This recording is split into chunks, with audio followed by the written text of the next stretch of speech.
veteran, Massachusetts offers useful information for you at these websites: massvetsadvisor.com and mass.gov/veterans. To learn more, email the Franklin Post of the American Legion at mapost75@gmail.com. Local community radio in the public interest. You're listening to WFPR-LP, Franklin on 102.9 FM, and worldwide at WFPR.FM. We're always happy you're here.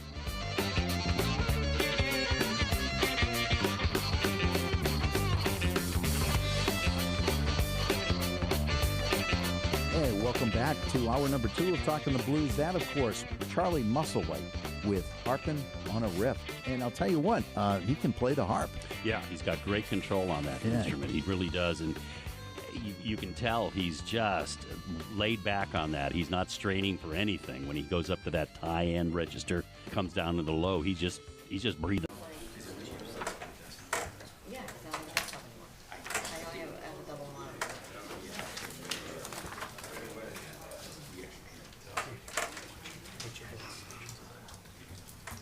That may need it.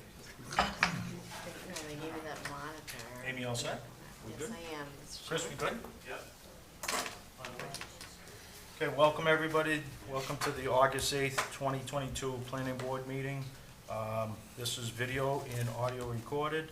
It's also on Zoom. The call-in number is 312-626-6799. Meeting number is pound 88603012765. We're going to go into general business first. We're going to go a little bit out of order. I'm going to address decision on 230 East Central Street first. So we'll start with 230 East Central Street first.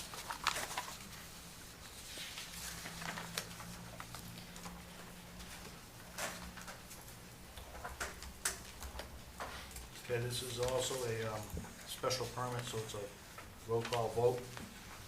And, Beth, if you want to. Sure, Mr. Chairman, I'll make a motion to vote on the special permit to allow multifamily in the Commercial 1 zoning district under 185, Attachment 7, 6.1. Criteria A, proposed project addresses or is consistent with the neighborhood or town need. Gregory Rondo, Yes. Rick Power, Yes. William David, Yes. Jennifer Williams, Yes. Beth Whirling, no. I'm saying no because in the location proposed at the density of 33 units an acre, the proposed project does not address neighborhood need. B, vehicular traffic flow, access and parking, and pedestrian safety are properly addressed. Gregory Rondo, Yes. Rick Power, Yes. William David, Yes. Jennifer Williams. No.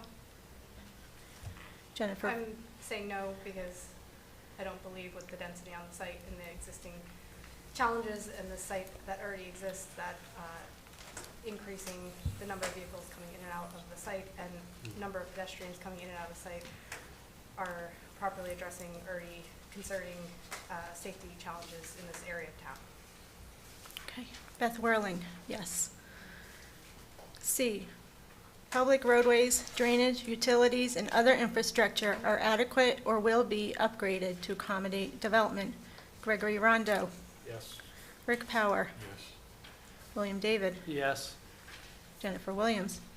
No, similar to my last comment, I believe this is already failing part of town in regards to public roadways and infrastructure, and therefore will not accommodate increased development in this area. Beth Whirling, no. Town of Franklin public roadways are not adequate and will not be upgraded to accommodate development. It has been noted in the traffic study that existing traffic conditions at the Route 140, King Street, Chestnut Street intersection are currently operating at or over capacity, defined as level of service E or F during the weekday evening peak hour. There are existing inadequacies on our town roadways.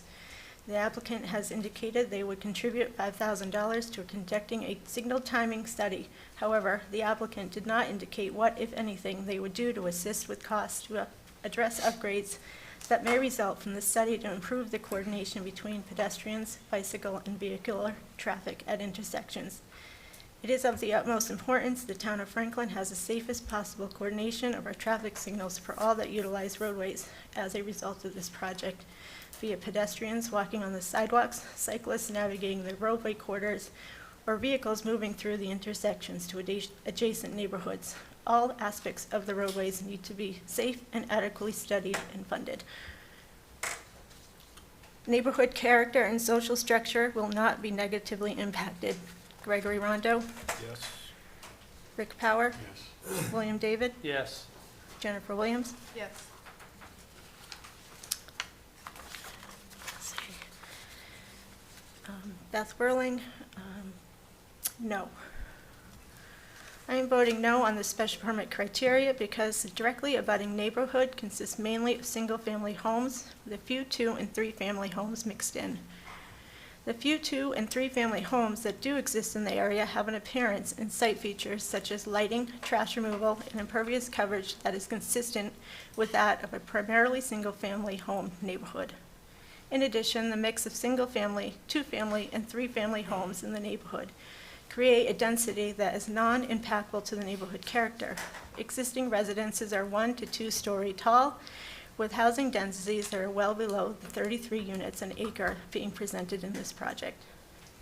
The mean height of the main gable of Taj Estates is 40 feet, much greater than the average height of the surrounding existing residential buildings that have roof lines at approximately 26 feet in height.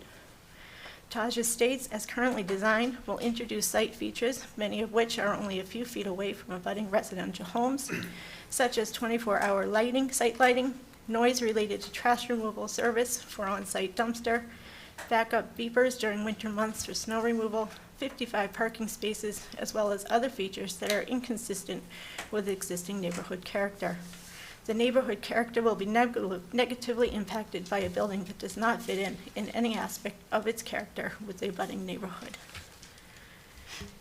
E, project will not destroy or cause substantial damage to any environmentally significant natural resource, habitat, or feature, or if it will, proposed mitigation, remediation, replication, or compensatory measures are adequate. Gregory Rondo, Yes. Rick Power, Yes. William David, Yes. Jennifer William, Yes. Beth Whirling, yes. F, number, height, bulk, location, and siting of buildings and structures will not result in abutting properties being deprived of light or fresh air circulation or being exposed to flooding or subjected to excessive noise, odor, light, vibrations, or airborne particulates. Greg Rondo, Yes.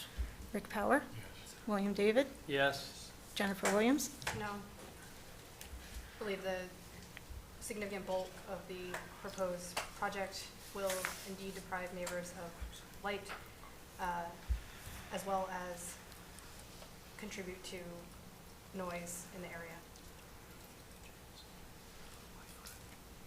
Beth Whirling, no. I'm voting no on the special permit criteria because it is unclear if the constructability of the retaining wall structure shown on the western side of the plan can be completed without excessive noise or vibrations which will impact the abutters. There are outstanding peer review comments, including the request for soil logs and test pit locations to verify MF engineering and design results that remain outstanding, which would contribute to understanding the constructability of the retaining wall and any noise or vibrations that might impact the neighbors.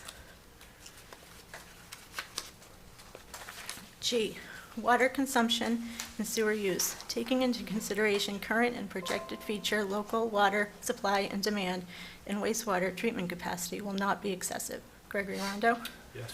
Rick Power, Yes. William David, Yes. Jennifer Williams, Yes. Beth Whirling, yes.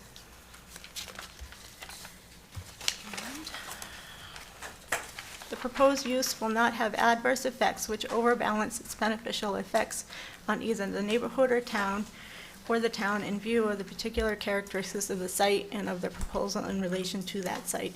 Gregory Rondo, Yes. Rick Power, Yes. William David, Yes. Jennifer Williams, No. I don't believe for all the reasons given so far, ultimately, this project is just far too dense for the site in which it's being proposed, which does not, the benefits do not outweigh the negatives in this case. And Beth Whirling, no. I am stating no for all the reasons I previously stated. In addition, I believe the particular characteristics of the site being only 1 acre and the proposal to construct 33 units of multifamily housing, creating a density of 33 units an acre, along with the associated parking, lighting, and site infrastructure needed to support 33 units of multifamily housing, will have an adverse effect which will overbalance its beneficial effects on both the neighborhood and the town.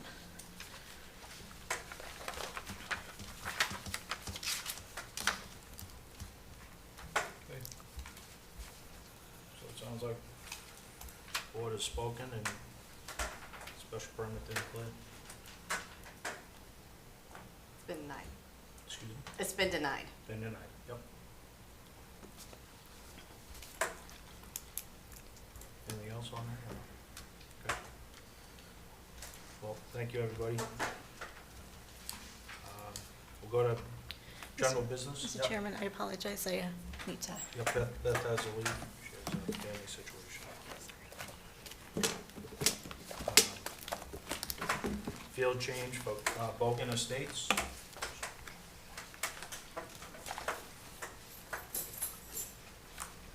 If we can go to Amy, Department of Planning, please. Thank you, Mr. Chairman. Bogan Estates was approved back in June 2nd of 2014 for a 4-lot subdivision as well as a drainage lot.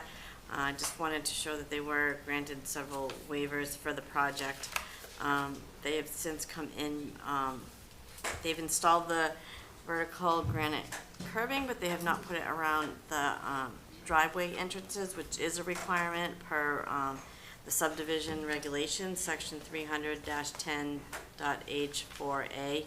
I think that if this is going to become a town-accepted road, that it's important that they meet the subdivision standards. Okay. And Mike, do you agree as well? Thank you, Mr. Chairman. I did, the applicant reached out to me, the engineer, the contractor installed the curb this way. They went out to take a look at it. Well, I don't necessarily have an issue with the way it was installed. What's there does not meet the current the subdivision rules and regs. I didn't want to approve it as a field change. I felt they needed to come back to the board, have the board make a decision on that. Yep. As it stands, I don't necessarily have an issue with it, but at the same time, it would be at the board's discretion whether they want to waive it or not. I'm just gonna make a recommendation that the radiuses be put in at the driveways to keep it consistent with the rest of the town and meet the rules and regs. Is everybody with that? Yeah, I agree with that, yeah. Okay. So do I hear a motion to have them install the radiuses? Do I hear a second? Second. All in favor? Aye.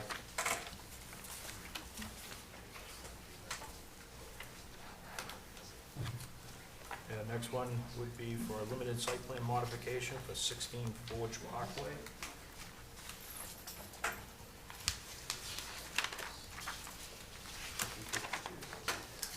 Amy, if I could go to you, the Department of Planning, please. Sure, thank you, Mr. Chairman.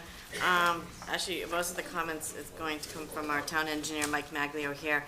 We did receive a limited site plan modification that they're looking to install 2 gas tanks on a concrete pad. And due to our regulations, the increase in impervious service require that they come in with a limited site plan. They aren't that far over. They have provided pictures and they have provided the site plan of where they're going to be located. So I don't have any further comments. Okay. Mike, if you could give us a quick Sure. Thank you, Mr. review Chairman. from yours, please. So, as Amy had mentioned, their proposal is just to install a concrete pad. It's gonna overlap the 2 existing accessible parking spots and part of a grass island. It appears to be minimal in size, but we're of impervious area because part of it is already paved, but part of it is a grass island. So I just like to see the applicant actually just note down the plan where the net change is. It appears to be an increase in impervious, but it might be minimal where there's really not much needs to be done there. And my other comment was that they're eliminating 2 accessible parking spaces. Based on the notes in the plan, there are 424 proposed spaces on the site, or existing spaces on the site. 9 of them are accessible. Or 9 of them need to be accessible. I just wanted them to identify how many accessible spaces are within the site as it is to make sure they're still conforming to that. so. And they'll still meet with taking two away? Correct, so that's what, I need them to actually verify that. Okay. So, Okay. those two bits of information. And Gary, you weren't looking at this anyways? No, I was This not, is just a no. small part, okay. Anybody from the board have any comment or question? Yeah, through the chair.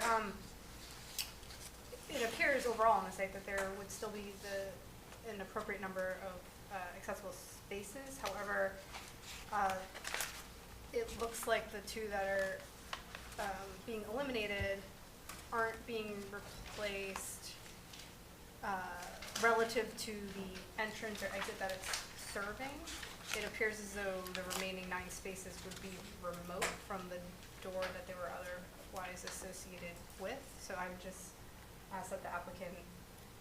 Is the engineer on by any chance? Yeah. Representative Oh, of the company. if you could approach the mic and introduce yourself, please, and confirm, and then maybe we can. Thank you. Mark Whitehead, I'm the facilities manager for the Franklin sites. Okay. As to your point, there are 11 more spots towards the northwest and northeast corner of the building. There's 2 spots next to the middle employee entrance. When we purchased this building, the contractor had set it up to be subdivided into 3 different buildings. So the building, that end of the building is not actually an employee entrance, that's emergency egress. Okay. Okay. Great. So the remaining ones that are in the north. If you look at the original site plan, Yeah. which I think is page 9, Yep. you'll see they're all around the front of the building, and there's 2 by the access ramp in the middle of the building. That makes sense. Thank you for clarifying. As to your question, I think it's gonna be 957 square feet is what we're taking away. Of, the existing grass. Okay. Correct. So with the concrete pad itself, the unloading pad, and then if you look at the submitted new site plan, it shows an area of reclamation next to the pad. So it's like 100 square feet for reclamation, and what we're taking out, so. Okay. So 957,000 square feet of the pad itself. The pad and the unloading pad and the sonotubes. Okay, so and then there's some impervious area in the parking lot where that's already going, so the Right. net increase will be less than that. The net increase in impervious area will be less than that, so it's a minimal amount, so I don't know if it's really practical to do anything as far as increased drainage for that, given the size of the site and the minimal amount of the expansion of the concrete pad itself. Okay. I have a quick question. So air gas, it's a highly flammable, it's a nitrogen, is that what it? So we're installing oxygen and argon to use in our laser welding process. Okay. So the other concern is the bollards that are going around, how far apart? I believe they're 8 feet apart. 8 feet? Yeah. It says 4 feet. Is it 4 max. I Yeah. can't, In the plan. It says 4-inch in diameter, but I don't see, I think it's 16-inch in diameter, 8 feet apart. now this one says 4 on the slip I'm reading, and let me put my glasses on here, but, yeah, I have a 4-inch diameter bollard, typical, it says. The bollard is the security fencing around the cage itself. So there's going to be, every 4 feet there has to be a bollard so Right. cars don't hit it. Right, that's what I was Yeah. concerned with, is how far apart they are. Yeah, every 4 feet. 4 feet, okay. Sorry, I thought you were talking about the sonotubes. So it is obviously oxygen, it's a highly flammable, so, okay, that was my concern of protecting that from a vehicle. Okay. Thank you. I'm good. Jay?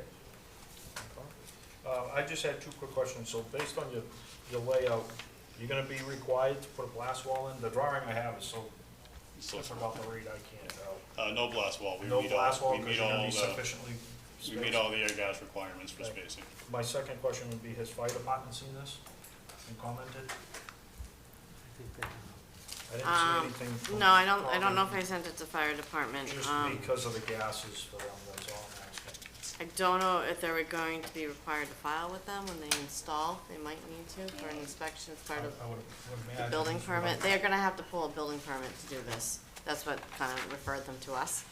So, Yeah, I just figured if fire department's gonna chime in, now's the time. put that as a condition, Yeah, if the board prefers. okay.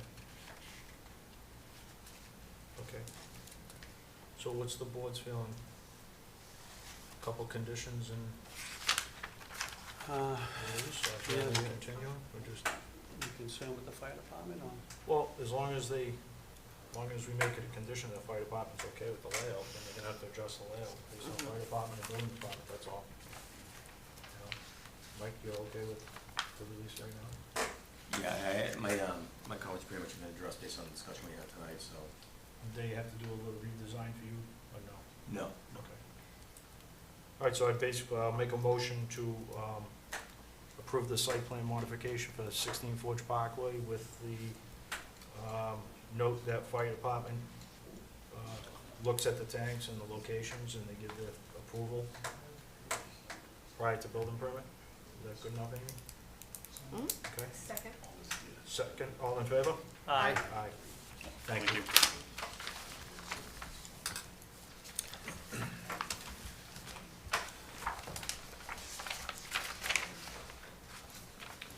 All right, we'll go to our next general business would be the meeting minutes.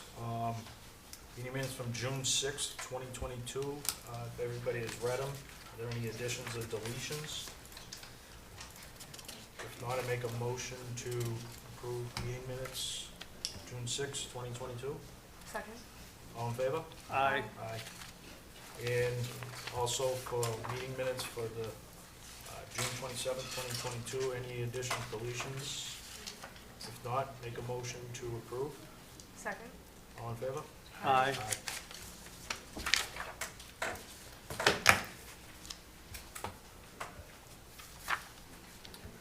Okay.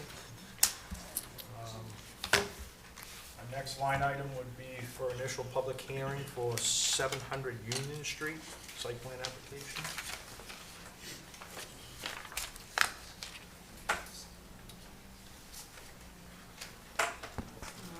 Mr. Chairman, before we start, a motion to waive the public. Yep, make a motion to waive the public reading. Second, Second. all in favor? Aye. Aye. Okay, Amy, do you want to go first, or you want the applicant? I mean, if you want to let the applicant introduce themselves, give a quick overview, and then, if you don't mind, then we can Okay, refer to us. if you could introduce yourself and give us a brief summary of the project itself, and then we'll work our way around. Thank you. Good evening, Mr. Chairman, members. Mark Bobrowski, my office is in Concord. I represent Primrose Schools. With me is Josh Klein from Stonefield Engineering, and the site acquisition director for Primrose Schools is behind me, Matt Taylor. So we've got an introductory presentation for you this evening on the site. As you mentioned, it's at 712 Union Street.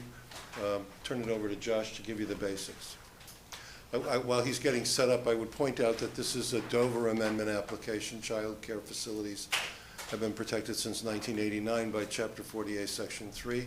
The protection is basically the same as that would be afforded to schools and churches. I believe the board has had some recent history of looking at a child care facility, so you're probably well familiar with that. I'll come back if there's any legal questions as we proceed through. Thank you.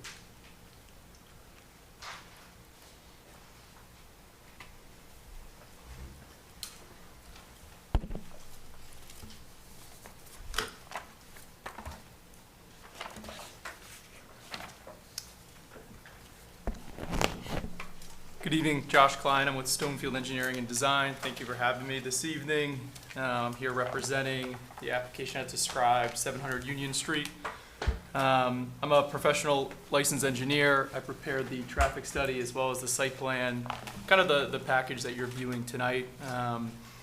We've kind of been working extensively with Primrose Schools kind of across the Northeast.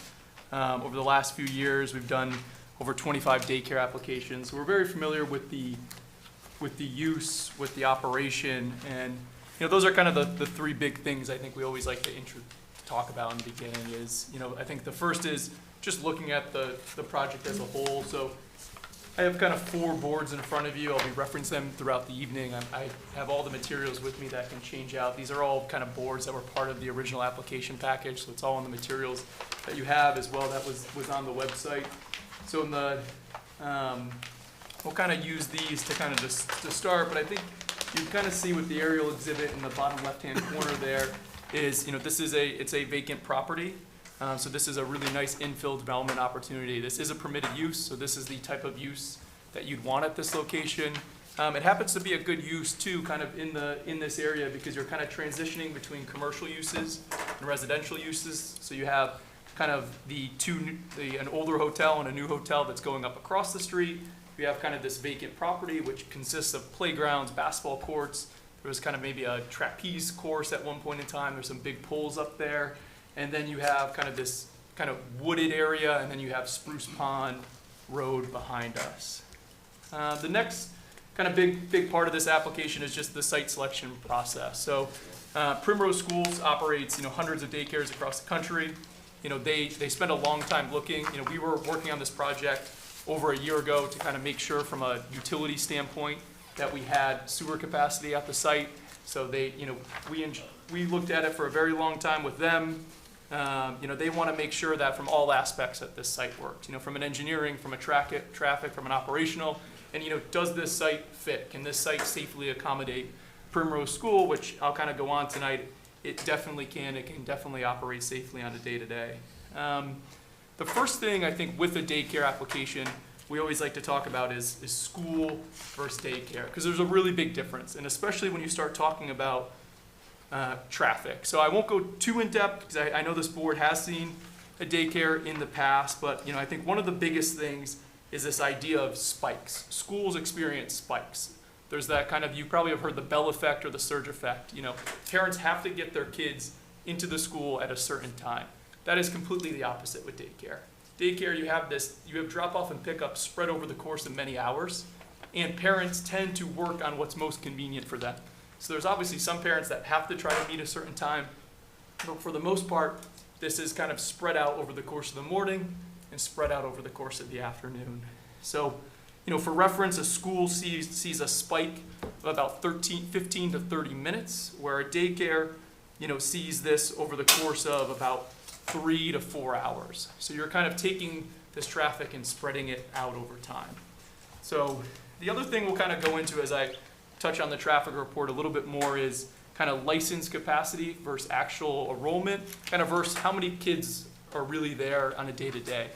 Our floor plans put a capacity number, based on state laws. Each classroom can hold a certain amount of people, but in reality, these sites really don't see those amount of children. I'll go into it more, but a daycare takes about 2 to 3 years to get up to maturity, and in reality, when a daycare is running really efficiently, it's only at about 80% enrollment. So again, I think there's definitely this big distinction between license capacity, enrollment, and then how many children are there day to day. So just kind of again touching on the aerial exhibit, to kind of get up and move to the mic. So we have kind of our frontage is along Union Street, which is located kind of to the south of the page. We have Spruce Pond Road, which is a private road that wraps around the site. As noted, the site is vacant. I think probably the most important thing from the existing condition for those that have been out there is the grade change. So the site does drop drastically across the entire depth of the property. So it's about 30 feet from Union Street to Spruce Pond Road in the back. So from an engineering standpoint, it's a big challenge with the project. Again, the two kind of new developments that you see across the street, you have a 4-story, 100-key hotel that's going in across the street. Then you have another hotel, which is about 3 stories. And then kind of Union Street, as you work your way to the west, kind of leads out to King Street. And again, as you can kind of see in the aerial, it's, for the most part, a vacant site. There's some kind of old sheds, batting cages. There's a playground that's right in the back of the site, almost touching the property line. So there's kind of some basketball courts and volleyball courts. So there's kind of some different activities for kind of different age groups that were associated on the property. As we kind of move up to the top or above the aerial, we have our site plan sheet. So this is C4, the package that was submitted. The grading on site as well as understanding the residential component around us, really drove the layout and the design of this project. So what you can see is we've pulled the development up towards Union Street. So you have the building that's at the corner, you have the parking lot that's to the right of it or to the east, and then you have a single driveway getting into the parking area. So one of the keys of this is we've kind of shifted the whole development towards Union Street or away from Spruce Pond Road or the residents that are behind. And I think one of the keys is, for reference, the building's over 165 feet away from the rear property line, and the playground is over 105 feet away. So again, the setback requirements are only about 30 feet in the back, but we've really kind of pulled everything up to the street to keep the activity as close to Union as possible. And then in that kind of area behind us, what we're doing is along the west and the north, all that existing vegetation, for those that have kind of driven up to the Spruce Pond Road, there's that kind of nice entrance, and they have that kind of landscaping that trickles down Spruce Pond. So all of that is going to remain. So that existing screening that's there is going to remain. And then as I go through a little bit more, you'll see we're going to infill this site with a lot of landscaping. And then again, along the rear of the site, there's this kind of a drainage swale in this wooded area behind the site, which is going to remain. So all of that kind of natural wooded vegetation that's there today will remain. And then our stormwater facilities are right behind it. So again, we have a single full movement driveway along Union Street. The project's proposing 50 spaces. I think one of the keys here is we're only required 34. So what this does is it gives us a nice little bit of buffer in terms of parking. I'll go into kind of the drop-off pickup operation, but what's really nice about this layout is we have 14 spaces along the front of the site or along the building. So there's more than double, what we really need in terms of getting children safely into the building. Some other kind of notable features, or just to orient the board, is we have the playground area behind the building, and it's kind of divided into separate little sections depending on the age group. It's about 10,000 square feet. The building itself consists of 14 classrooms. So again, kind of working our way to the architectural. So I have the floor plan here on the bottom for your reference. And it's a one-story building, which is really nice. Again, taller buildings are permitted in this zone, but again, it's only a one-story building. So you can kind of see, as I point, the classroom kind of run along either end of the building with a hallway down the middle. Each classroom has its own bathroom for both the children as well as the staff. And then kind of the facilities or the entrance vestibule is located in the front. And just for reference on the page, kind of that entrance is located directly next to the parking. And what we have here is we have about 10 feet from the building to the curb, so there's ample amount of room for, kind of a parent that's getting into the building, or while one parent might be leaving and another parent kind of coming in. So we wanted to make sure we have kind of a nice amount of room along the front. Now on the top, kind of leads a little bit more into kind of the architecture. So we did submit elevations, but I think it's a little bit easier to see in the colored version. So again, you have that main entrance that I'm circling in the center of the screen. What Primrose does is they have kind of their signature kind of architectural feature at the corner, which has kind of a combination of pitched and gable roofs, as well as a cupola element, which I think provides a kind of a nice architectural kind of feature at the main entrance. We have that kind of stone veneer that gets wrapped around. We have kind of, what we're doing is we're taking the materials kind of all the way around the building. So a lot of times what you see in some applications is people focus only on the front of the site. They focus on what people can see from the street, but we're kind of aware of the location. So that architecture, as you move your way to the bottom right, is kind of pulled all the way around the building. Again, the building will be an Arctic white. This does come off a little bit gray, but it'll be a nice clean white. We have hardy plank siding, metal roofing, and then trims and shutters as well associated with the building.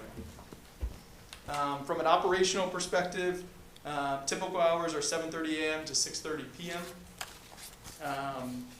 The trash is located within kind of as you come down the drive aisle. That'll be handled by a private hauler. It's typically picked up 2 to 3 times a week. I think something important, it's a question I get a lot, is everything is properly sealed and properly stowed within the dumpster. So again, the dumpster is located right as you kind of come in the driveway for easy pickup. From a loading perspective, there's really not many, a high demand of trucks. So you might see kind of small box trucks or your typical UPS or mailing vehicle that would come in and drop off at the front, and maybe that's 1 to 2 times a week. There's not a full-scale kitchen in these facilities, it's just a warming area. So food that gets dropped off is just warmed up. There's not a kind of a full kitchen in these daycare facilities. Just to hit a couple of the key engineering items as I'll move I'll open up for questions, and then I'm happy to kind of go into traffic a little bit further. Stormwater, important part of what we look at as engineers. So the key to this site is we wanted to capture everything and treat it. We did do soil testing. The soils here can support infiltration, so there's a large above ground infiltration basin towards the back of the site. And we actually are also infiltrating water below the playground. So all of this water on site is being captured. It's being put into these above ground facilities. Water's being infiltrated, and then it's slowly being kind of released. So today there are no stormwater facilities, so we're ensuring that we are kind of matching the pre-existing condition. Lighting, we did submit a photometric plan. Big thing we're looking here is safety. You know, we have children on site, we have parents, so what we did is we kind of focused the lighting in the parking area, making sure that there's adequate lighting for children, as well as parents using the facilities, as well as employees. So we're using all LED, full cutoff, downward facing, dark sky compliant fixtures.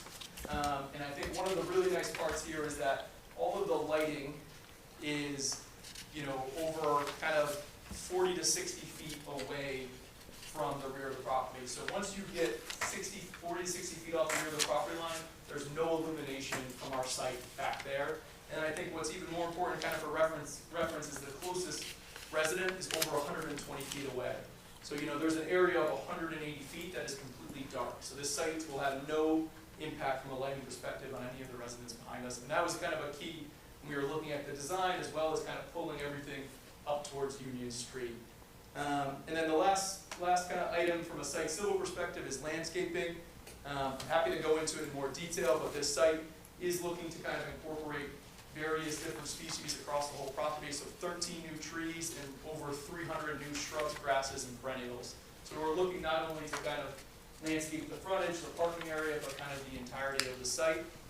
And I think it's kind of just worth noting is we are showing this gravel surface along the side of the building. We did have a meeting with the fire department already, reviewed the plan with them, and they requested to have this gravel surface along the side of the building for access. We also show that a fire truck can safely navigate our parking area. And then they did request that the transformer, as well as a few trees, get removed off of Union Street so they have clear access from Union Street. So that's why you see some of the removal of the trees, is to make sure they have adequate access from Union. I'm happy to kind of go right into traffic. But I think it might be more appropriate to answer any questions, maybe site civil related with the project. Okay, thank you. Actually, we'll start with Amy first, and we'll go to the board and rotate back. Amy? Sure, thank you, Mr. Chairman. He gave us a really good overview of that. Just a couple things I'd recommend is just kind of show any abutment structures on the abutment properties, just so you can see the distance. They will need to file with Design Review Commission for their signage and the building facade. They have provided the color renderings. These are 2 lots, so they will need to submit an A&R plan to combine the lots. I think they have provided a traffic study.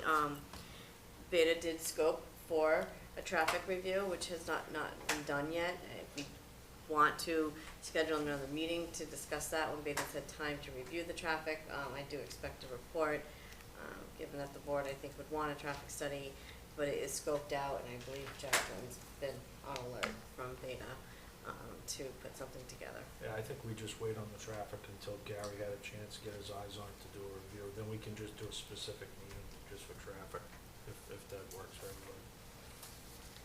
Yeah. Okay, Yeah, only thing to clarify is we did go in front of the DRC, and they called it an approval, but we received a positive recommendation for both the architecture and the signage. So we were in front of them about 2 weeks ago. 2 weeks ago. And nothing for Concom, I saw? There's nothing on the site that would trigger Concom. Okay. Mike, I just bounce off to you. Just you have some comments and some thoughts? Sure, we had several comments in reviewing the plan. Nothing earth-shattering. Just a couple of general ones. I know the test pits we've done, we'd just like to see those shown on the plans. We can locate those, where the infiltration systems are. The plans do call for, include a detail for concrete curb, and just note that the board, typically in the past, the board has required reinforced concrete for concrete curb. This one's joining reinforcement in detail. Also, some of the drainage pipe was called out as HDD pipe, plastic pipe. I know the board typically requires reinforced concrete within the site, so I just pointed those two items out. In the stormwater report, they did a comparison of the pre versus the post for the peak runoff rates. We also want to see the peak runoff volumes compared as part of that study too, just to confirm that they're not increasing any volume coming off the site. And then just on the drainage also, I just want to see that just to include documented within their stormwater report that the design also complies with the town stormwater bylaw, which was recently passed the past year or so. Gary from Beta, if you want to take a quick shot at it if you want. Well, we did do a quick review, but Yeah. we got a review in. Yeah. The big thing is, I got to agree with the engineer, there's a lot of material being moved around on the site. If you look at it, I mean, the grades are tremendous. I mean, they're all pretty much at 3 to 1. You look at, I think there's about 7-8 foot cut around the building, and then you look at the basin, there's quite a bit of material being moved. I'm not really sure by looking at it. I can't tell whether it's a plus site or it's a minus site. I just don't know. And I think that's one of the recommendations we're going to give them is that we'd like to see, is it a plus site? Is it a negative site? Are you going to need fill? Is it going to be cuts or material being removed from the site? I do have a laundry list of some questions relative to the stormwater. Number one, the soil test pits were never located, so we really don't have the ability to be able to make a determination as to where groundwater is. Your infiltration basin, your low-level outlet is at grade, so you're not actually treating the water quality bond. You're going to have to modify the outlet elevation to be able to store it. I believe it's going to be raised a minimum of 6 inches to provide that 1 inch required under the bylaw. You need some additional freeboard in the basin. I think we'd like to see some material relative to what you're proposing in the playground in terms of the fact of the permeability of that material, whatever it is. I'm not sure what it is. If there's something in the drawings themselves relative to the specifications associated with that material, just to make sure that in fact that the rainwater is going to permeate through it and make it through the stormwater system. There are 2 head walls on the 2 back corners of the lot. They're not indicated as head walls, but I did walk the site, and there are outlets going out of it. There are actually outlets that go back into the residential development. And I think one of the big questions that I think I'd like to see answered is, do you have easement rights associated with those?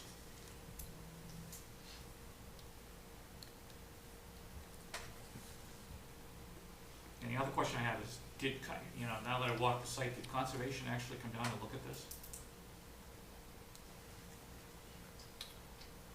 So we did reach out to Conservation Commission, I think over a year ago, and I think as well as part of this initial application, kind of going back on a couple of the things, we did prepare an earthwork exhibit and submitted it to the town. I can make sure you get it. And so that was one of the big challenges, right? All these different pieces moving. So this was we were able to get it down to about 175 cubic yards of import. So it'd be a slight fill site. The other question I had is, your driveway going down through is about 12%. The grade? Mm-hmm. I'd really like to see the fire department comment on that, because that exceeds NFPA requirements in terms of, I believe NFPA recommends a maximum of 10%. It's pretty steep. Yeah, we're happy to meet with them again, but again, we did submit the plans, did review it with them. Other than that, I have. He can work on with those little bullet points, yep. But those are the bigger bullet points that I have. Yeah, that pitch going down is pretty substantial.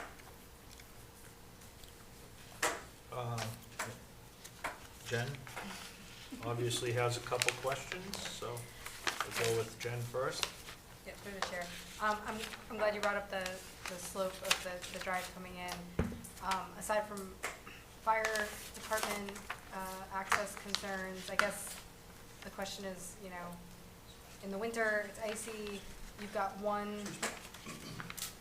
curve at the bottom of that hill where cars are coming in while other people are trying to leave.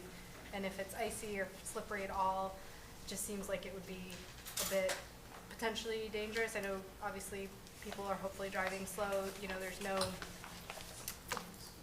speed bump or anything obviously proposed on that decline or incline, so that taking that turn at the bottom of the hill seems a little challenging. Is there opportunity, or I guess maybe you could talk through the reasoning of having two-way traffic versus potentially one-way traffic or a loop around the site in order to avoid sort of cars backing up and going in both directions while parents are unloading kids and loading them back in and, you know, walking across both of these sort of sections of the parking lot in order to at least limit the or raise awareness, or so that people are only expecting cars to come from one direction, not necessarily both direction. What's the reasoning behind sort of the flow, the traffic flow of the parking lot? Yeah, it's no problem. Kind of goes into the traffic end, so I'll try not to delve too deep until we have Beta's report. But you know, these sites, you know, again, don't have that surge effect. You know, what we've counted multiple sites, both Primrose as well as other daycares. I mean, we've found that you really have a demand, you know, closer to, you know, 5 or 6 cars that are during the pickup, and drop off is 8 vehicles. There's 14 spaces along the building. So again, there's, you know, parents are going to take the path of least resistance. People are moving slow when they enter these parking lots. There's plenty of spots along the front of the building. So, you know, I think if the board was very strong on the need for one-way circulation, you know, I don't think the applicant would object to it from a traffic perspective. I don't think it adds, you know, any amount of safety. You know, there are situations where, you know, people will likely, you know, again, it would be much easier to back out and be able to kind of go back the way you came.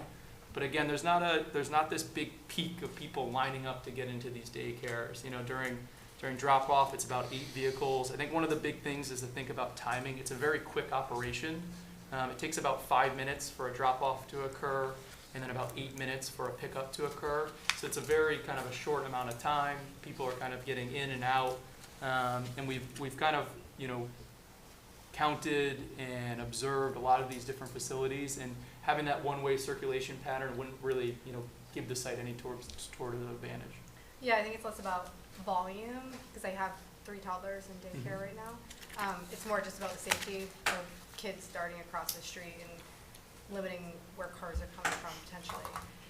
Regarding playground access, I looked at the floor plans. Everyone getting to the playground itself, there's that long corridor through the center of the building. Are they all going out towards the plan east or west, or are they all going towards the back of the building to then access the playground, and then, or are they all going out the emergency exits of their own classrooms, going all the way around the building? How are they accessing the playground? So it's completely secure. So they have the ability to access either through the classroom doors that go out directly, or through the hallway. So it depends on which classroom you're talking about and the age level. So depending on which playground area they're going to, they can use either or. But none of them they're all going through the secure fenced off area. It's hard to tell on the plan where the fence starts and stops, but none of them are coming out through the front of the building to then go back towards the playground, right? Correct. No children are allowed to exit the facility. Everything is kind of secure. There's a fence, a decorative wrought iron fencing that surrounds the entirety of the building. Okay. And then my last question for now is, where is snow storage? So one of the advantages, we do have a lot of room in terms of snow storage. We were kind of calling out along the driveway that this would be a good place to kind of store snow. We also could look to store snow on the kind of the back edge, and we also would have snow storage by the flagpole. And then again, any snow that couldn't be adequately stored on site, the applicant would be responsible for hauling it off site. Okay. Yeah, because right now all I see in the plan as far as snow storage is that area on the drive. Josh, I'm sorry. I'd like to just introduce myself with Primrose. I might be able to answer some of your questions a little more in depth. Yeah. Josh doing a great job. Just hang tight, and then we'll get you off. Absolutely. No, that's okay. And then we'll go through the board, and then we'll circle back to you. And you may be able to answer all the questions that are brought up. Yeah, I'm good. Jay, any question? Rick? No. Willie? Yeah, I just got one quick one. Back to the playground, you have at the parking lot, the limit of the proposed block retaining wall. How high is this retaining wall? Plan. I have it on C4.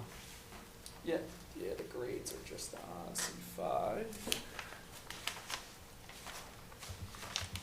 So the playground is fully fenced in. I think that's the important part of it. Yeah. The retaining wall is about 5 to 6 feet at the corner.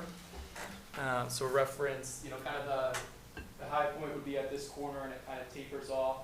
So there's about 5 feet from the retaining wall to the edge of the playground. Again, there's that fence there in between. Okay, so my concern is where we have 4 or 5 parking spots facing in towards the playground. Do we have any kind of secure like bollards or curb stopping for the vehicles if something should jump forward?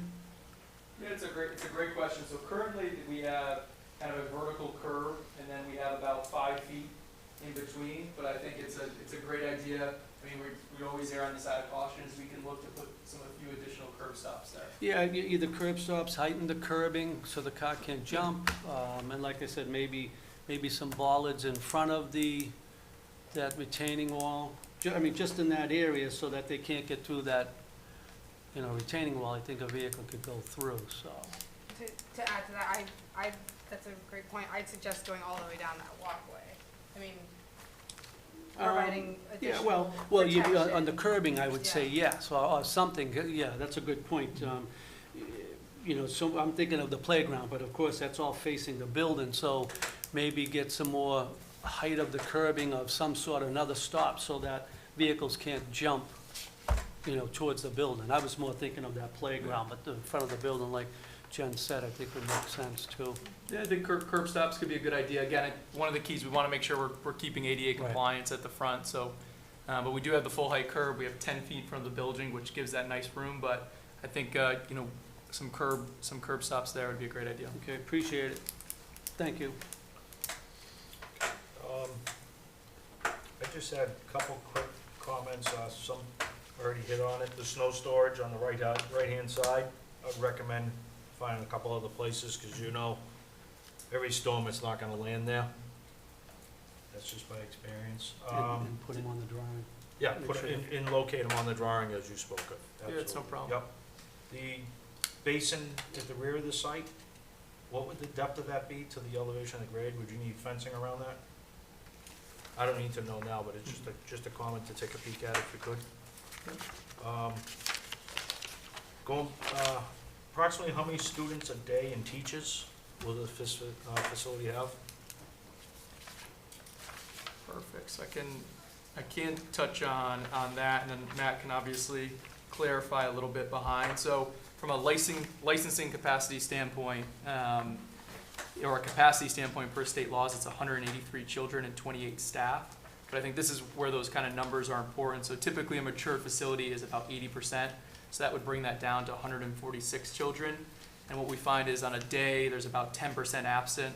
So that's about another 15 children, so right around 130. And then I think the other thing to note, especially, now more than ever, but even before with COVID and part-time and working from home, is about 25% pre-COVID were part-time. We've seen that number since increase. So that's another, 36 children.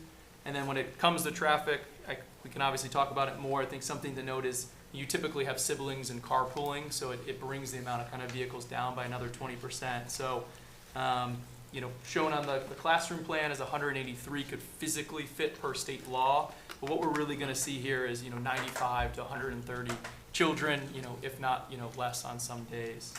In terms of staff, the staff kind of moves with the number of children that are enrolled or in the facility at a time. So if there were 183 students, you would be required to have 28 staff.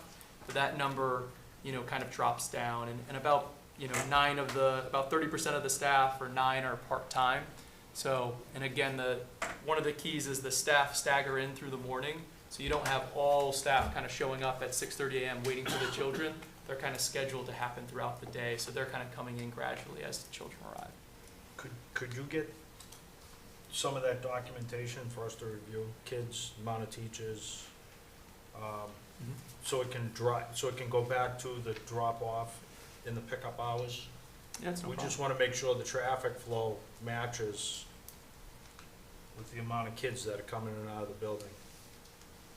And we know of the past that not everybody shows up, you know.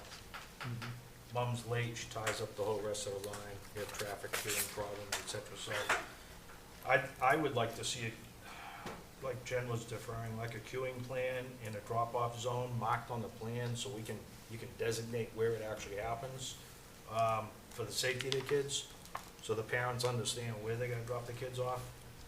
I think that, we've asked for that in the past, and I think it's worked with other facilities.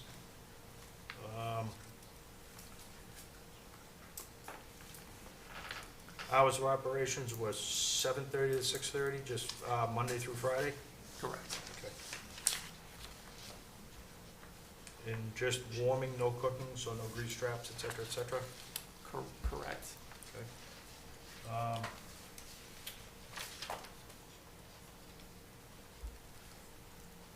We touched on a lot of parts and pieces already. Traffic flow's huge here, as you well know. So we wanna make sure everything's tied together, so we can make a good decision, okay? 12% on the slope, if Gary's correct, we wanna definitely look at that. Make sure the fire department will bring that to their attention as well.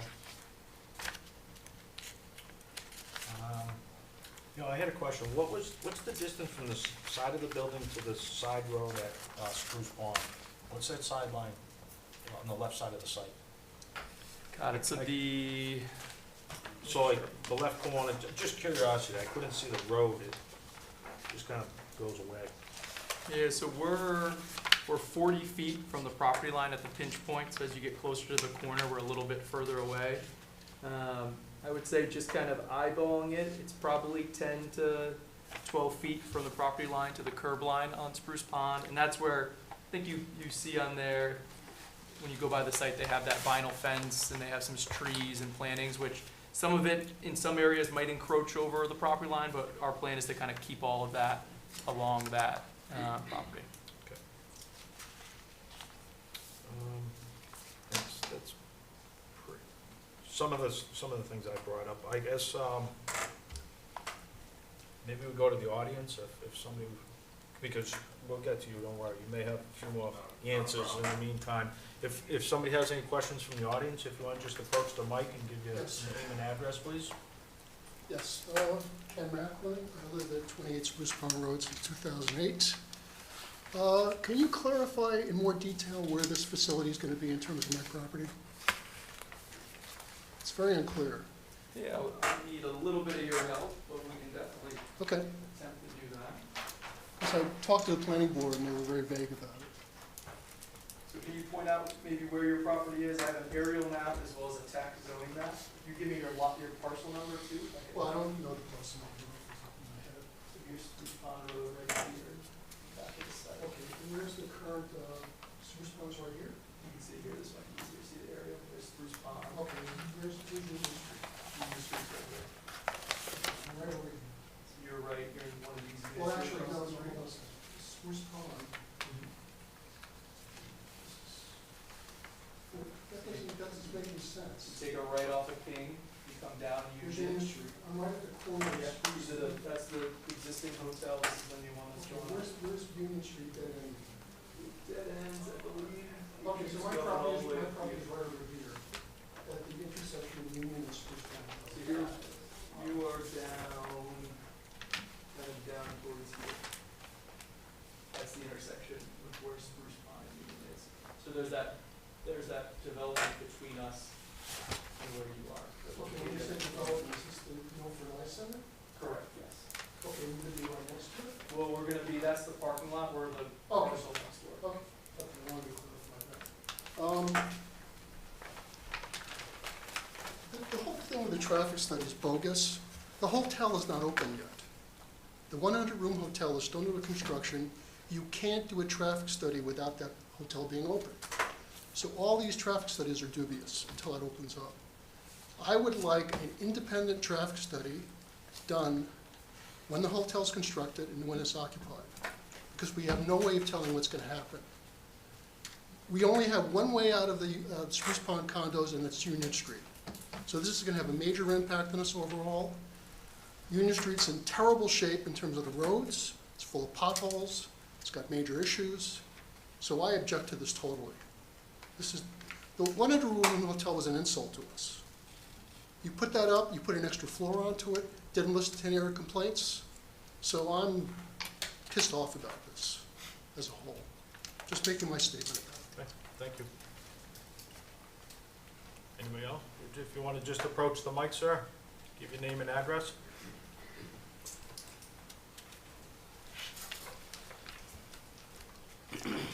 My name is John Potter. I live at 47 Quince Landing in Spruce Pond.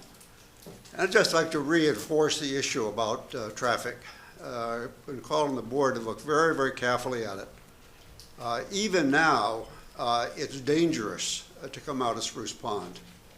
People drive too fast on the part of Union Street that's beyond us. People totally ignore the stop sign coming out of where the restaurant is now. And I don't know what, as this gentleman said, I don't know what's going to happen when that hotel is open. But it already is hazardous. And if anything, I think something needs to be done with that road. The pavement is not in good shape. You might even put speed bumps in to slow people down, because it's just a dangerous place to pull out of Spruce Pond. And it looks like there's going to be now traffic right at that corner with this daycare facility. And again, let alone what's going to come out of the hotel. I mean, it's a big facility. There's going to be a lot of traffic. So I would just ask the board again to carefully and look very closely at the traffic study. Thank you very much. Thank you. Yep. Yep, you want to just approach the mic and give your name and address? No, you raised your hand. You can come up.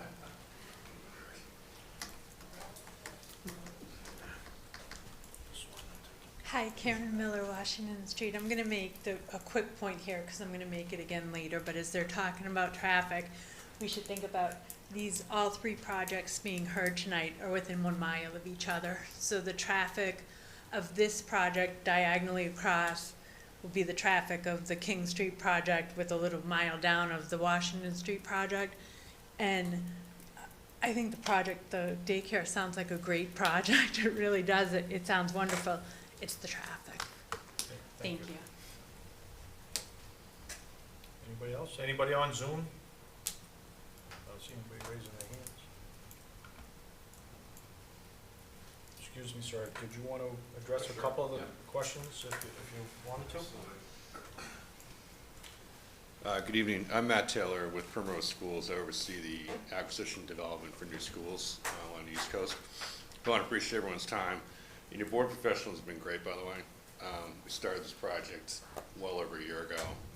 There was a lot of issues to work out with Spruce Pond and the easements that we talked about. Michael was very helpful. We do have that all sorted out, by the way. So but that was our overall delay. I just want to clarify a couple things. We actually operate 6:30 a.m. to 6:30 p.m., not 7:30. And you were concerned, Ms. Williams, about where the pickup and drop off would happen and how that would all come together. So I'm not sure your city-eyed children in child care now. Probably very similar to what we require our parents to do, is to park, take their child out, bring them into the building, sign them in, bring them to the classroom, return to their car. We dedicate all the parking against the curb line for pickup and drop off only. So employees all park in the periphery of the parking lot. I've done hundreds of child cares, and not to just throw that out there, but safety is paramount for us. We find that anywhere between 10 and 14 spaces dedicated to pick up and drop off is more than enough. So the last thing we want is a parent walking across that drive aisle, like you said, and as I'm sure you know, you have center director that you deal with. Parents listen. So when the center director says, don't park there, park here for the safety people tend to do it. So I just wanted to clarify that. This layout actually is ideal for us. It's nice to have a site where we can actually get all the elements that we're trying to provide, and this site does do that. So those are the only things I want to qualify. Would you post signs at those 10 parking spaces? Absolutely. As well as specific just drop off? They would be dedicated to pick up and drop off. Not a problem. Is there another question I can answer for the professionals of the board? I mean, it looks like there's gonna be some homework. We'll wait for the traffic study. Mike? No, I agree, questions, Mr. Chairman. Jerry? I think a little bit of homework is gonna be required. Yep. Yeah. Okay. I think the killer with daycare parking spots is the fact that during drop-off and pickup, parents don't park next to each other because you need the space to get your kids in and out of your car. So you're better off, and it's very true. It makes It's very sense. true, so you provide 10 to 14 spaces, but it's like an unwritten rule, like if you pull in, you don't pull into the person next to you because then you're both competing for kids getting in and out of cars. So then that's when people park, you know, across the street or in a different area to like allow that kind of every other courtesy, even.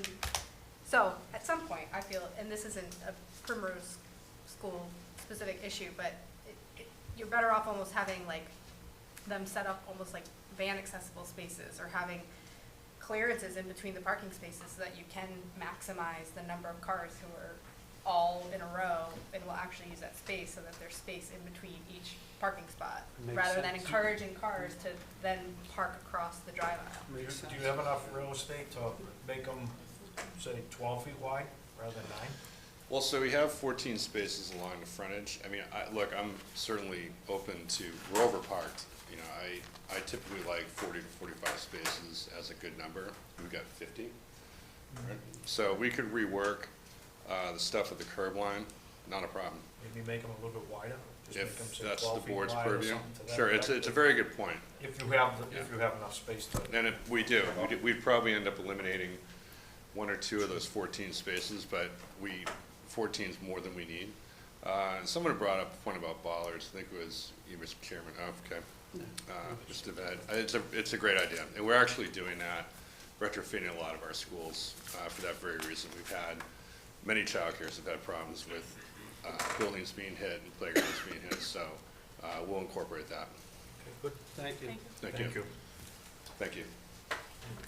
Anybody else? Rick, everybody good for that? Okay, so, question is, Amy, when do we want to continue this till? How much time is it going to take Gary to get back to us? So the traffic study's been submitted, so it's up to Jacqueline to take a look at it. I haven't spoken to Jacqueline. Yeah. In a while, so I don't know what. I would think if September 12th works out, that way Jacqueline can have time to get a response, get her here, actually get a response to the applicant as well, so they can see it ahead of time. Then they can do some legwork on what Mike and Gary Yep, will and then look address into. any of the stormwater issues, if that works out for the board. Yep. It's up to, Okay, so we want to continue to September 12th, you said? yes. Well, Thank you, Mr. Chairman. Just between now and then, there is an operating Primrose School in Mansfield at the old Foxborough Furniture location. oh, okay, I know. So if you're in the area, just jump off the highway and take a peek. Okay, Thank you. Thank you all. Thank you.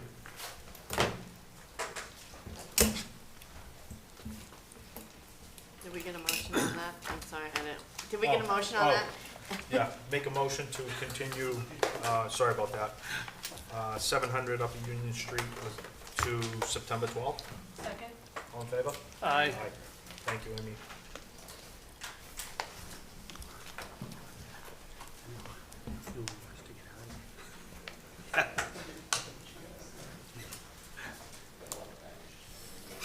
All right, we'll go to our next public hearing, which will be a initial public hearing for 704 Washington Street. Make a motion to waive the reading. Second? Second? All in favor? Aye. A point of order, if I may, Mr. Chairman, before starting the meeting. Just wanted to make sure that the town has adopted the Mullins Rule. What? I just wanted to make sure the town has adopted the Mullins Rule for when members are absent. I just didn't want to start. Yes. Yeah, I just wanted to make sure. Yes. Some towns have, some towns haven't, yeah.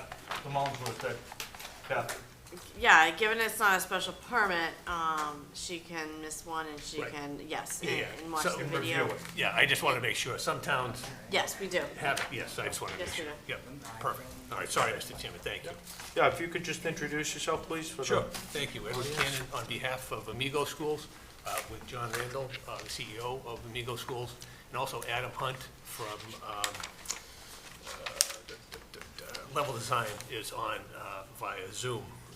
And this is at 704 Washington Street.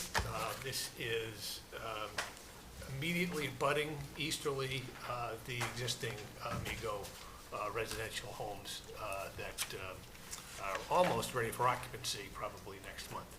So it's presently a single-family residence, and the proposal is to take that away and to put in 2 homes for 5 residents in each home. So if I may, Mr. Chairman, ask Adam from Level Design to take the board through the proposed design. Sure, please. Thank you. He's there. I see him on there. I just saw him unmute himself. Hi, There he is. name's Adam Hunt with Level Design. For the demolition of an existing construction of 2 group homes with 5 people each. Design also includes a septic system. I believe it was designed for 20 people for the septic design. Stormwater improvements, which include a 4-bay. Let me bring up the plan. I'm sorry to interrupt, but it's really hard to Yeah. understand him. Do you have your phone and your computer on? You're getting a lot of feedback. That was easy. I think we just lost him. For some reason, it won't let me share my screen. I was going to try and show my plan.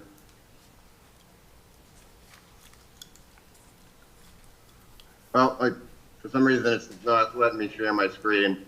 But anyway, it's designed with a 4-bay to collect all the impervious area from the driveway, provide pre-treatment before going to the infiltration basin, which collects the runoff via overland flow from the majority of the development. There's a small area that flows onto Washington Street, but that area is decreased from pre-development.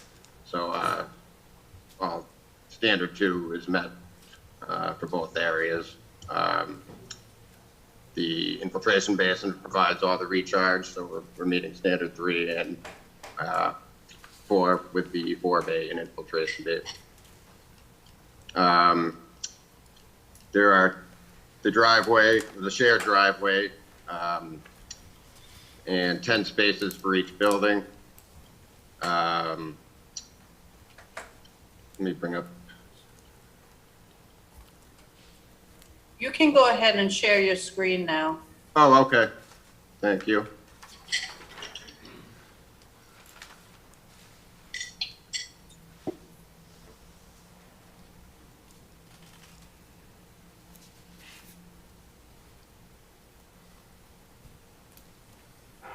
Okay.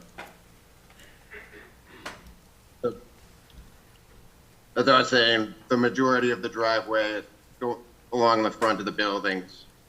There's a high point along there, and that collects everything, drains overland into the 4-bay, and ultimately into the infiltration basin, discharges through the weir. Everything else flows the same, but goes into the infiltration basin, but it actually is designed so that and it's set up so that the impervious area will flow right to the sediment 4-bay. Let's see, I want to just bring up pictures of the existing site.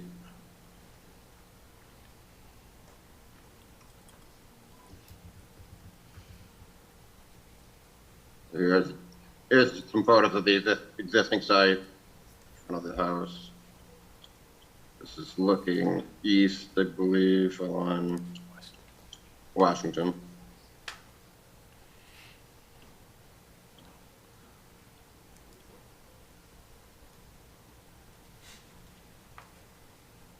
Just looking east along the front again. And east along the back of the site, back of the house, and looking to the back of the property.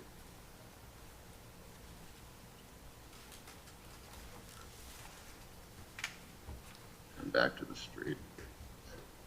Oh, and, okay, yeah, and there's the existing barn on the back left corner of the property. All to be demolished.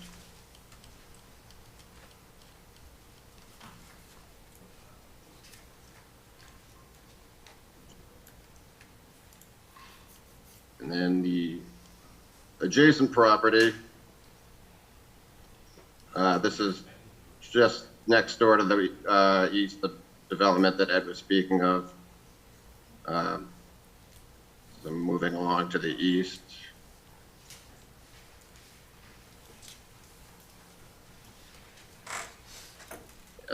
These are progressing down east toward the east.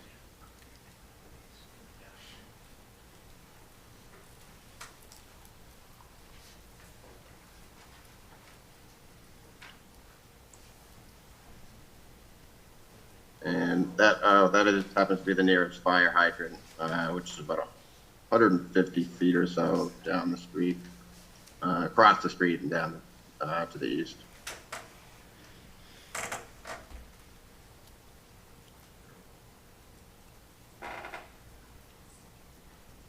And also I have pictures of the building style that's going to be used. It's a existing building that's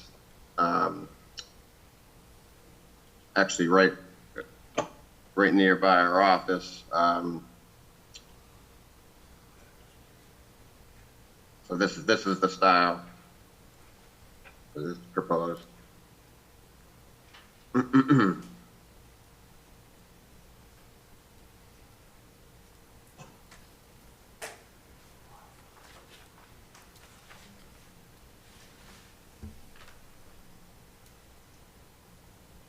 Right down to, I believe, the fence and house style.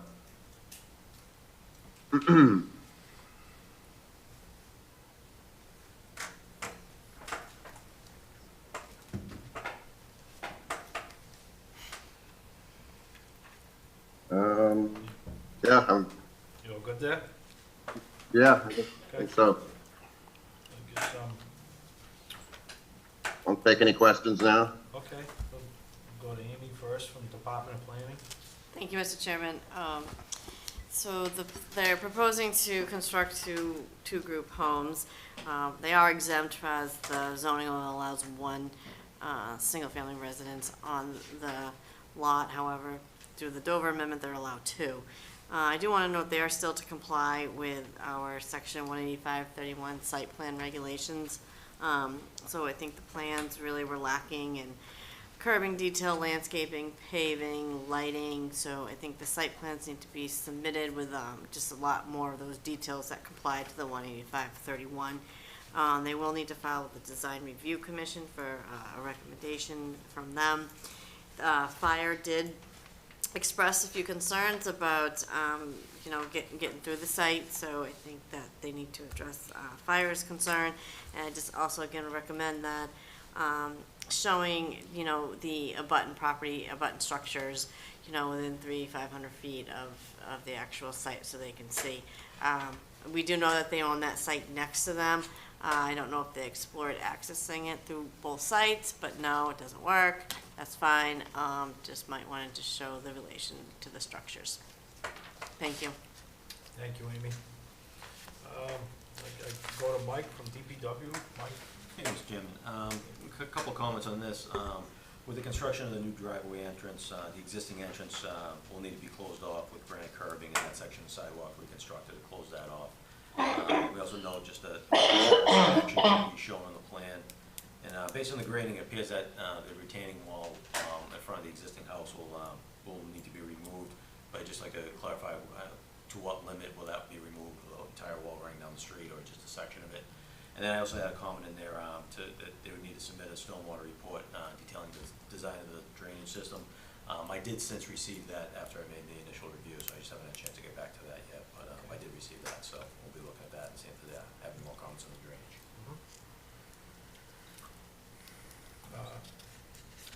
Gary, were you reviewing this one? No, I did review it, yes. Yes, we If you we could- did review it. If you could, so run through, please. I have a few comments. Number one is that they are subject to the stormwater standards. They are also subject to the bylaw. They will require us development of a SWIP, because I believe the overall disturbance is somewhere in the range of 65, 66,000, so they are gonna have to file an NOI with the EPA in association with this. The other thing is, they're in the water resource district, so they do have some increased requirements associated with stormwater that they're not meeting. Secondly, the driveway that they're proposing is only 14 feet wide.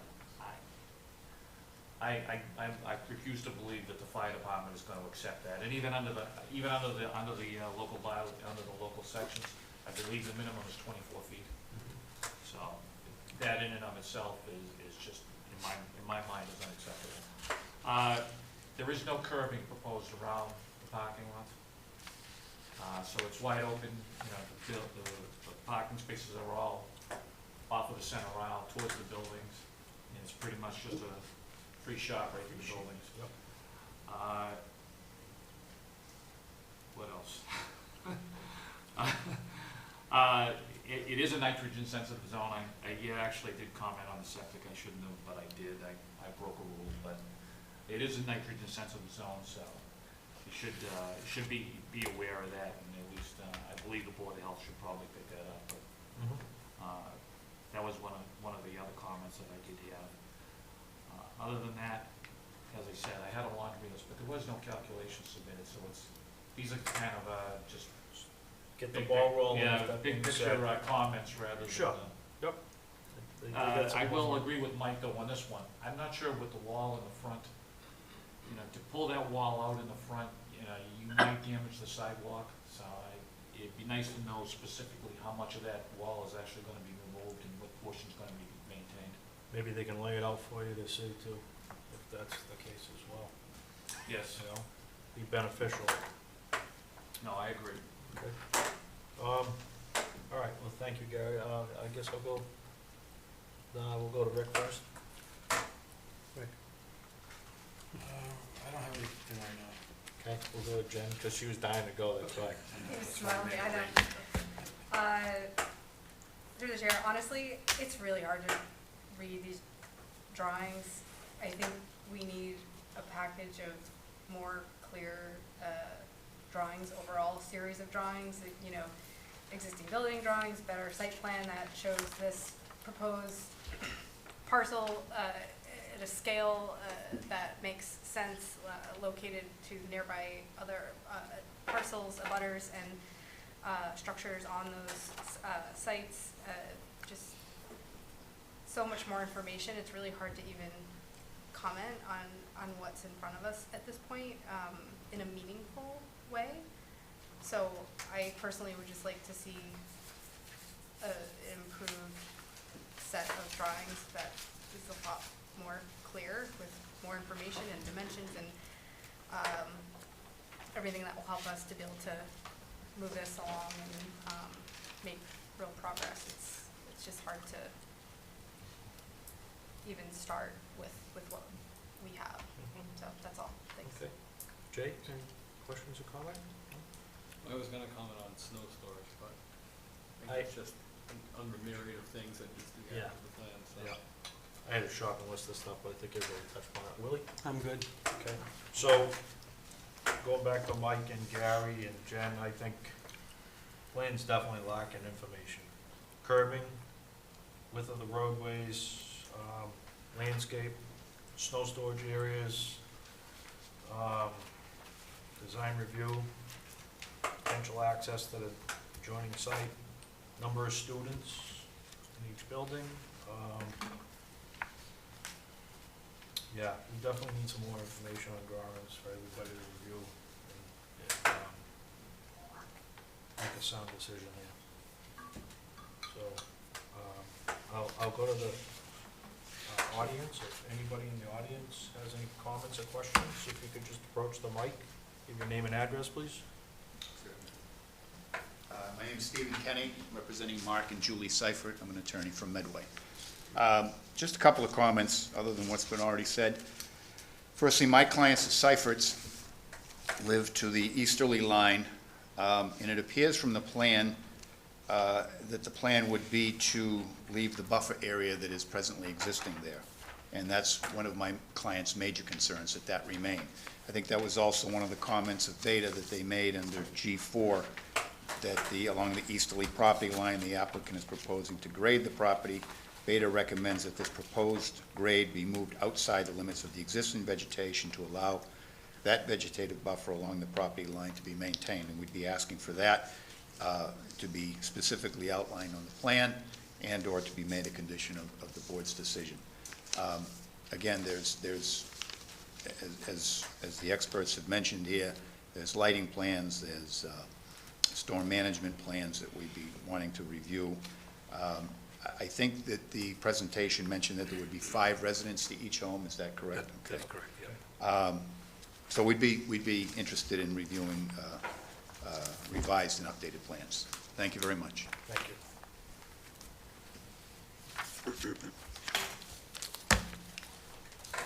Anybody else in the audience? Questions, comments? Anybody on Zoom have any questions or comments? Okay. Looks like you got some homework in front of you We do, Mr. Chairman. to get these plans up to a point where we can all look at it to make a good sound decision. Yeah, I would like to maybe target the September 12th. That might be ambitious. I would like to have us go to design review before we come back. So if we could shoot for that, that would be great. If we have to continue, I'll let you know. But if we can There's room on the agenda if Okay. the board agrees, yep. Okay, so we make a motion to continue 700 704 Washington Street to September 12th. Do I hear a second? Second. Second, all in favor? Aye. Aye. Thank you.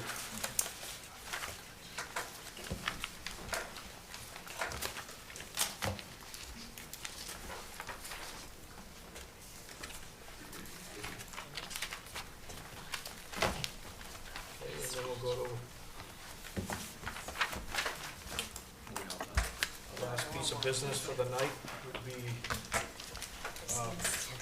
public hearing for 585 King Street.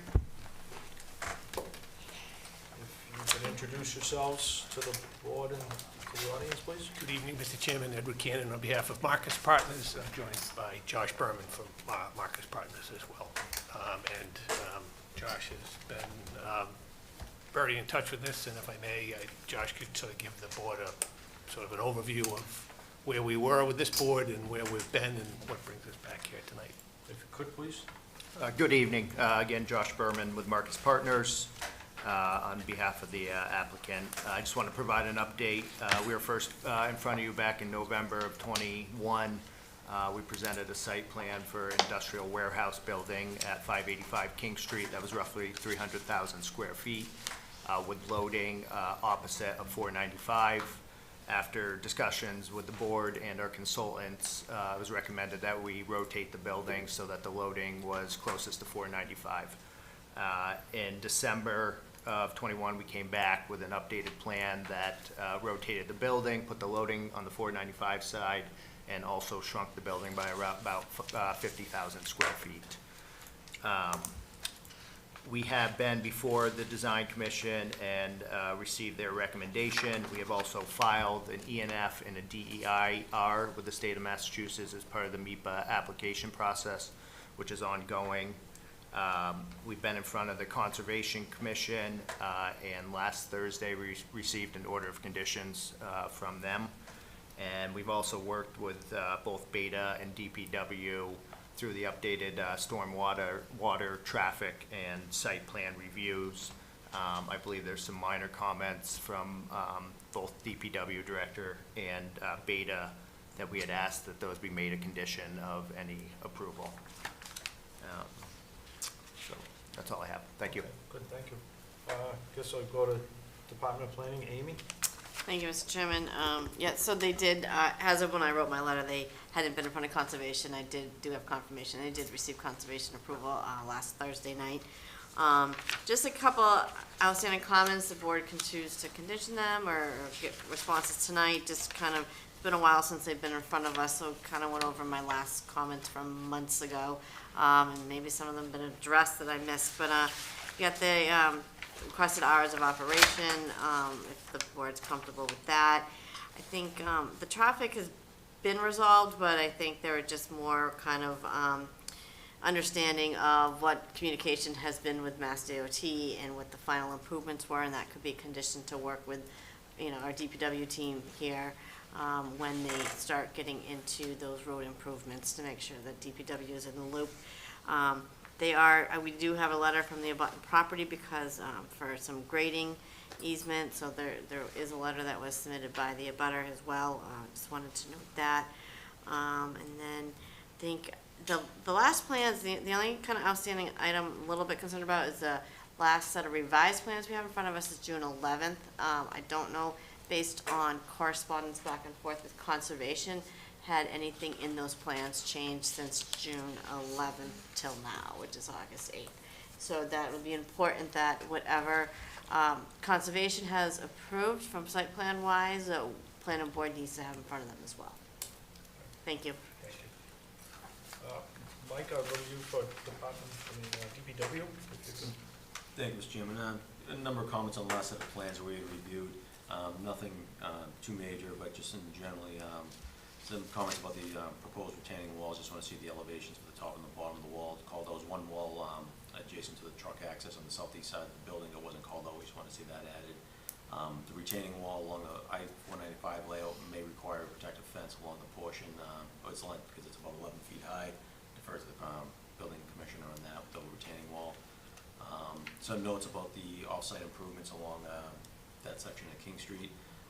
Part of it is within Mass DOT jurisdiction, so that they'll obviously need the approvals from Mass DOT, but part of it is within town jurisdiction also, so we just want to be as part of that process, the final approval process of the off-site plans as well. And then some other comments about the drainage. I talked to the engineer about some of these also, just trying to increase the available freeboard in some of the detention basins. He said they would try and maximize what they have available there. So in general, I think most of these comments we talked about a little bit, and they seem amenable to making them work. One comment I did want to make out was call out was that the plans do call out for HDP piping for the drainage. And again, as I mentioned, one of the other ones, the board typically requires reinforced concrete for that, so I defer to the board's preference on that, but I just want to call that out. Yep. Thank you. Gary, you next from? Yes, we've actually been working with both the planning board and the conservation commission, so there's been quite a few changes. I think there is like 5 different plans that they did revise on behalf of the conservation commission relative to the crossing and some of the wetland replication in order to move the replication area. So that should be referenced in the new one. I thought I did put a reference in the last letter in terms of what the actual revision date was. Yeah. So it's just we don't have that on file. We don't have, okay. Yeah, that's all I was saying. Yeah.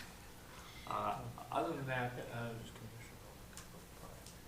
they do have a little bit of a laundry list relative to cleanup as a result of the changes that were requested by the commission. So they've got to update their calculations and would like them to update their details relative to the crossing itself and the outfall itself as it combines with the stormwater.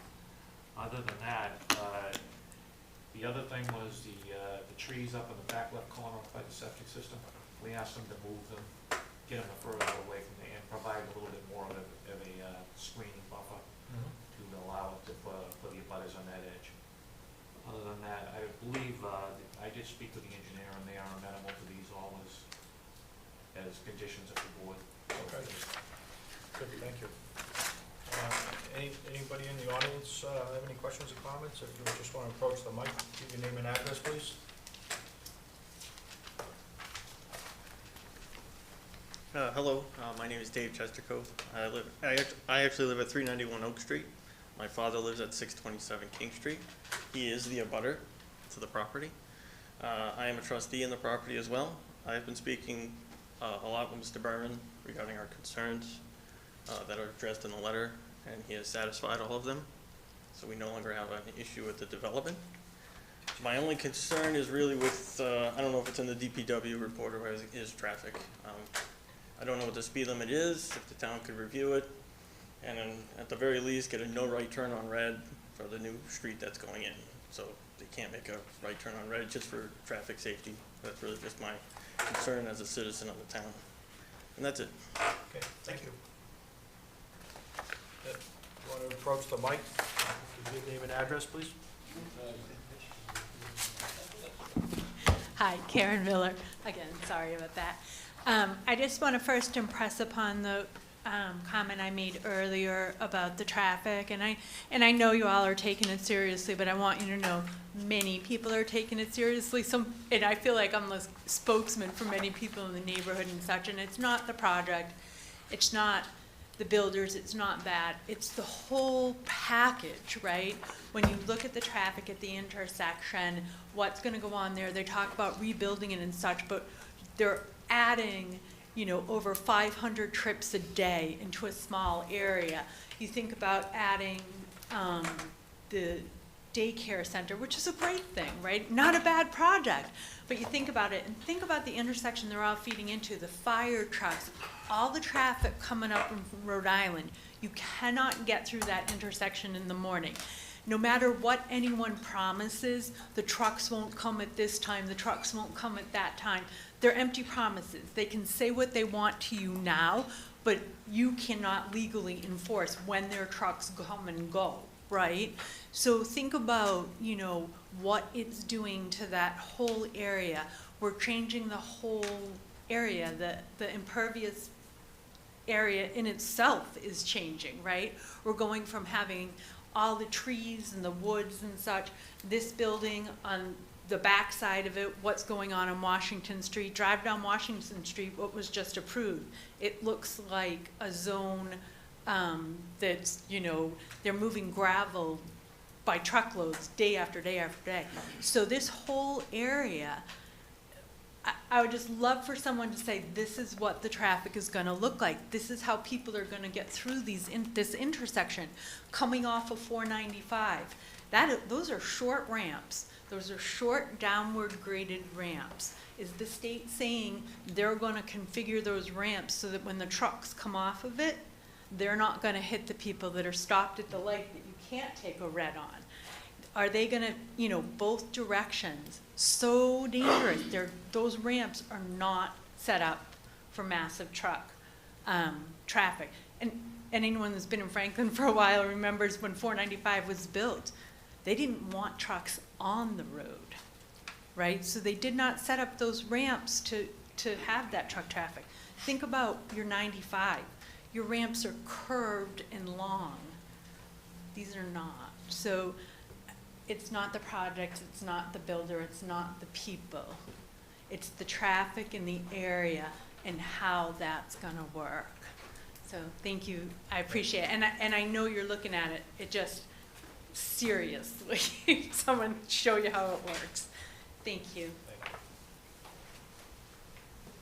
Thank you all. Rick Saccone, Chestnut Street. I am not a direct abutter at all, and I'm certainly not opposed to this project.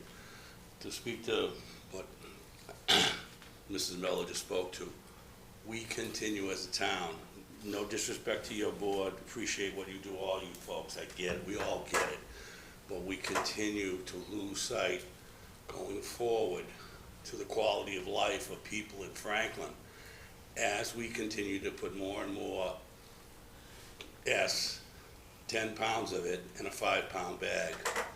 Traffic around this community continues to spiral, in my humble opinion, out of control.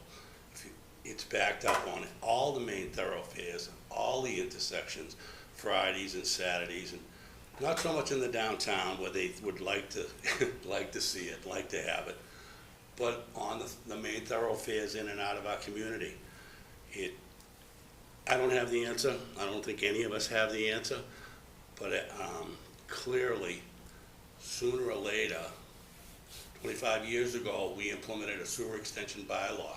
It was a growth control bylaw because Franklin had lost all its lawsuits to ever stop uncontrolled growth way back then. It curtailed it for a while, but it seems like it's revisiting us now. Probably because of the economy, probably because everyone has money, I don't know. I wouldn't want to be in your seats, but I think you'll probably, as time goes forward, hear more like me, that hopefully will come up and express the same sentiments, because, again, I don't know the answer. It's gonna fall on all your tables, but I don't think we can continue on this path, not in the little town of Franklin, because there's nowhere else for us to go. We only have Washington Street, Chestnut Street, Pleasant Street. The thoroughfares in and out of this community are overstressed. Thank you for your time and your service. Thank you. Hold on. I will say one thing. Franklin has a good problem, but it creates another problem on our side. We have a great school system, great fire department, water, sewer, 2 MBTA stations, 2 on-ramps to the highway. We're 30 miles exactly from Boston, Providence, and Worcester. We've been projecting this, and it's been coming to us for years. Everybody sitting up here, watching, sitting out there, has benefited from everything that the town has given. It checks all the boxes when people come here. That's the thing. You can't say you don't offer all these things. Unfortunately, we do. Therefore, this is why we're still seeing the growth. You know, back in the 80s when I was building, there was subdivisions all over town, outside the outskirts. You saw it, but you didn't drive by it every day like you're seeing it now. All the hard spots and all the hard, the lots, tough lot lines, water, ledge, properties nobody wanted to touch for 25 years, those are coming to fruition now, because now everything else is built up. So, unfortunately, this is gonna be our game for the next 5 to 10 years to deal with sites like this and tighter sites, and we'll do our best, but we, as a board, just go by what the professionals give us for information as well. So I just want to say that, because I know there's a lot of people in the background listening and watching, so, you know. Which, Chair? yep, I have a quick question, I guess just on this topic, to Mike or Amy. I mean, has the town, or is the town planning on doing a comprehensive traffic study in this particular area anytime soon, as it relates to all the proposed development or ongoing construction in this, area? Say, yep, this intersection, which this developer's gonna improve that substantially, because that intersection there has been a nightmare. Absolutely, From but- originally done, so I think that'll help alleviate some of the problems we're seeing right now, because they're gonna improve the turning radiuses, they're gonna put sidewalks in, they're gonna clean it up, and then they're gonna make it Sidewalks in. feasible. There's no sidewalks. No sidewalks. Isn't that in state? Some of it's state, some of it's town, but they're gonna try to improve that intersection, and it's nothing on the town's dime, it's their dime, so I think that's a huge benefit to help the town out as well, and the fire department and all the adjoining areas. But I guess just a general question, like project by project, yes, we get the traffic studies, fortunately, some projects lend themselves to great improvements, I agree.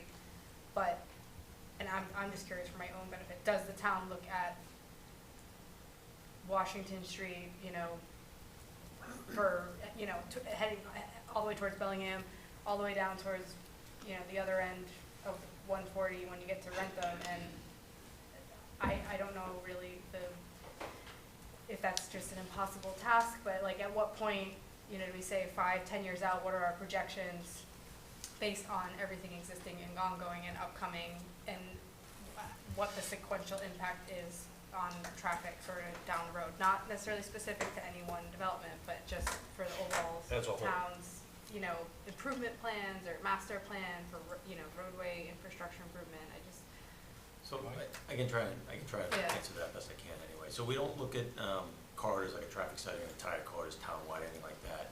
When the projects come up, they'll look at the project, and any other known projects, they'll take all those into account. We'll look at if there's critical areas that we know we have a problem, we'll go and look. A couple of years ago, we did a study at the Pleasant and Chestnut intersection, Chestnut and King Street, 140 intersection. We'll look at specific areas if we know there's an issue, we're gonna try and do some kind of improvements to that intersection.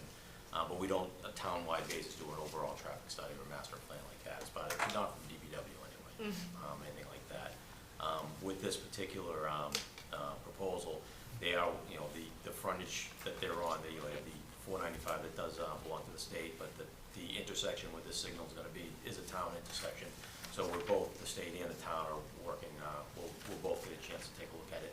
And I know the state will be looking at that whole corridor with those 4 lights from Union Street down to Constitution Boulevard. Looking at the overall improvements to that whole stretch as a whole.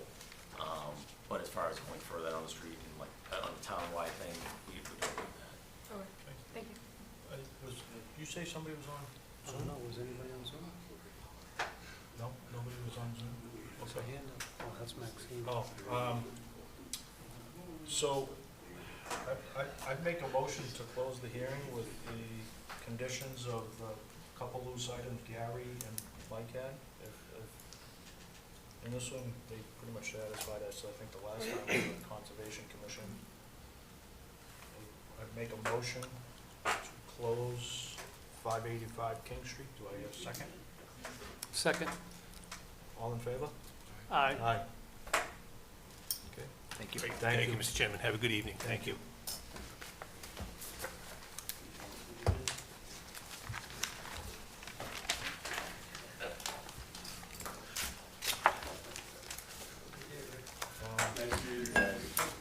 Make a motion to. Sorry. Oh, no, I just, if you don't mind, my little updates here and there every once in a while. I'll make it. Hold on, excuse me. Excuse us. Go ahead, Ian. Well, I just want to give a little update. Kind of every meeting I've kind of brought up about Franklin for All, which I haven't brought up in a while. But this week, the EDC and Steering Committee is meeting at 6 p.m. in the council chambers and on Zoom. And it actually could be a several-hour meeting where they're going to prioritize. They're each going to get to pick their top 3 and start prioritizing what kind of zoning changes that they want to bring forward to the town. So if anyone wants to tune in and listen, I just wanted to let you know we're kind of took a little bit of time off to study all the information, and now we're getting back into it. So that'll be this Wednesday night. 6 p.m. Thank you. right? Huh? 6 p.m. 6 p.m. Yep. Thank you. So what's the timeline or projected schedule for that? Like, the priorities will be identified, and then. Yep, and then they will present them over to the town administrator, and then we're hoping to at least narrow it down to a top 3 to prioritize, and then after that, we'll focus on those probably all through fall and winter, because they still have to actually be written and gone through the whole process, given back to EDC for referral. So hoping to focus on like the top 3 through the end of the year, and then move on to any other ones that seem to be of interest after that, after the new year. Great. Great. Thank you. So, make a motion to adjourn? Second? All in favor? Aye. Aye. Thank you.